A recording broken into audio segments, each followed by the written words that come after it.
ఇప్పుడు అల్లూరి శ్రీనివాస్ గారు ఉన్నారు కదా, ఆయన ఫస్ట్ నన్ను పెళ్లి చేసుకున్నాడు. మా మ్యారేజ్ జనవరి 1న అయింది, ఆయన బర్త్డే రోజు. తర్వాత ఇంకో అమ్మాయి వర్షిణి అనే అమ్మాయిని జనవరి 13న చేసుకున్నా అన్నాడు. మరి ఫస్ట్ భార్య నేను ఉండగా ఇంకో అమ్మాయిని ఎట్లా చేసుకుంటాడు? ఇట్లా ఎంతమంది ఆడపిల్లల జీవితాలతో తను ఆడుకుంటాడు. అందుకే నేను ఇది ఆగాలని నేను ముందుకు వచ్చాను.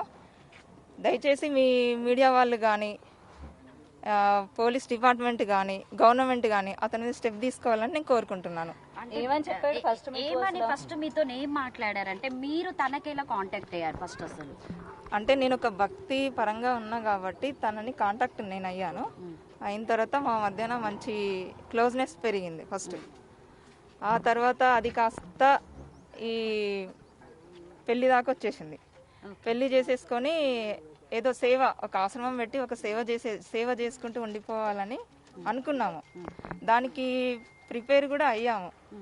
చాలా చోట్ల ల్యాండ్స్ కూడా వెతికాము, కానీ మేము తీసుకోలేకపోయినాం. ఎందుకంటే ఈయన ఒక్క మాట మీద నిలబడడు. రోజు రోజుకి తన మాట అనేది చేంజ్ అవుతూ ఉంటుంది. అట్లా ఈలోపు ఈ వర్షిణి అనే అమ్మాయి టాపిక్ వచ్చింది.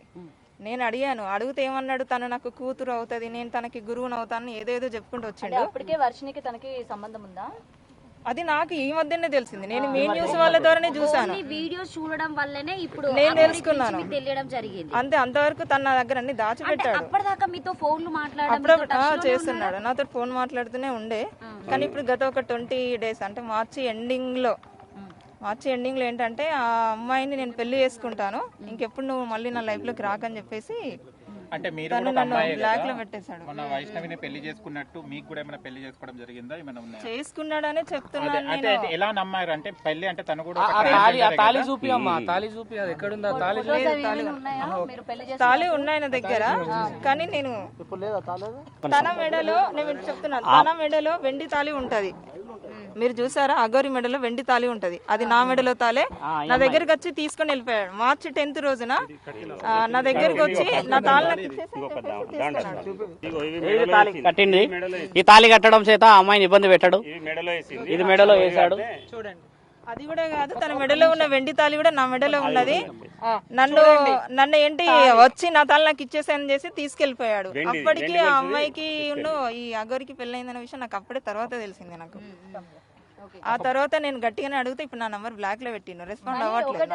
ఇప్పుడు సరే, మీరు భక్తి పారవశ్యంలో ఉన్నారు, మీరిద్దరు కలిసి సమాజానికి. కానీ నేను ఎప్పుడు నేను మీడియా ముందుకు నేను రావాలి అని అనుకోలేదు. ఎందుకు ఒప్పుకున్నారు అసలు? పెళ్లి చేసుకోవాల్సిన పెళ్లి అంటే నా దృష్టిలో ఏంటంటే, ఇప్పుడు ఆ అమ్మాయి మేమేదో లవర్స్ అని చెప్పేసి మేము సహజీవనం చేస్తామని అలాంటి ఉద్దేశము నాకు లేదు. నాకేంటంటే నాకు ఇప్పుడు కాదు, తన కలవక ముందే నాకు ఒక ఆశయం ఉండే, ఒక ఆశ్రమం పెట్టాలి, గోమాతలని కానీ ఏదన్నా వృద్ధులని కానీ ఇలా చూసుకోవాలని నేను, మా మామయ్య, మా అన్నయ్య మేము ఒక కమిటీగా అనుకున్నామా. సో ఈయన కూడా సేమ్ నాకు అనుకూలంగా మాట్లాడేసరికి సరే అలా ఒక భక్తురాలుగా ఉండిపోవాలి తప్ప ఇది ఇంతవరకు ఆగిపోవాలని నేను అలాగే ఉన్నాను. నాలాగా ఇప్పుడు ఆ వర్షిణి అమ్మాయి కూడా ఏంటంటే, తను చిన్నపిల్ల. సో తను ఏంటంటే, తను లవ్ చూపిస్తాడు. ఎలా అంటే ఇక అది ఒక మీ నిజమైన ఆయన అంటాడు కదా, అంగం అని, అంగం ఉన్నోళ్ళు కూడా చూపెట్టలేనంత ప్రేమ చూపిస్తాడు. 3 నెలలు అవుతుంది. 3 నెలల్లో మీరు ఎందుకు ముందుకు రాలేకపోయారు? ఇప్పుడు వాళ్ళు పెళ్లి చేసుకుంటున్నాము మేము నిజంగానే, నాకు 15 days బ్యాకే తెలిసింది. మీరు ముందుకు వచ్చారు కదా, అంతకు ముందు నుంచి కూడా 15 days బ్యాకే తెలిసింది. మీరు వాళ్ళకి అంటే ఇది నిజం, ఇది జరిగిందని చెప్పేసి మీరు ఓపెన్ అయితేనే మిమ్మల్ని జనాలు రిసీవ్ చేసుకోగలుగుతారు. నాకు వర్షిణి అమ్మాయితో తిరుగుతున్నాడన్న సంగతి జస్ట్ నాకు 15-20 days బ్యాకే తెలుసు. అంటే అంతకు ముందు నుంచి కూడా నాకు తెలియదు. మీరు చూడలేదా? నాకు ఆ అమ్మాయితోటి నేను అంతకుముందు నేను ఇది పట్టించుకోలేదు. జస్ట్ 20 days బ్యాక్ ఈ వర్షిణి అమ్మాయి బయటకు రావడము, తర్వాత ఆమెను పట్టుకొని తిరగడము, అదంతా నేను అడిగాను. కానీ పెళ్లి అనేది ఈ మధ్యన రిలీజ్ చేసిండ్రు కదా, అందుకే నేను ముందుకు వచ్చాను.